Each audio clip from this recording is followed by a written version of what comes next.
గోదావరి కనిలో ఘోర రోడ్డు ప్రమాదం జరిగింది. గోదావరి కని ప్రభుత్వ ఆసుపత్రి నుంచి చౌరస్తా వైపు వెళ్తున్న ఓ కారు వేగంగా వస్తూ రాజేష్ థియేటర్ సమీపంలో మూల మలుపు వద్ద ఉన్న కరెంటు స్తంభాన్ని బలంగా ఢీకొట్టింది. దీంతో కారులో ఉన్న నలుగురు అందులోనే ఇరుక్కుపోయారు.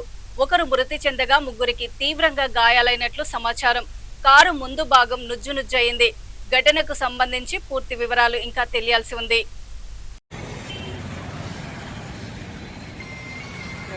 మనుషులు బతకాలి కాదన్నా,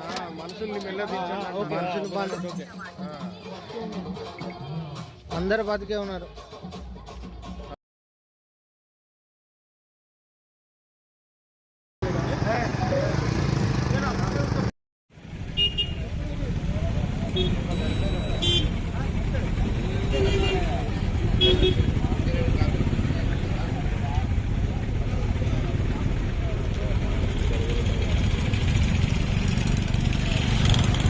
మంచిగా బీర్లు కూడా ఉన్నాయి కదా, బీర్లు కూడా ఉన్నాయి కదా.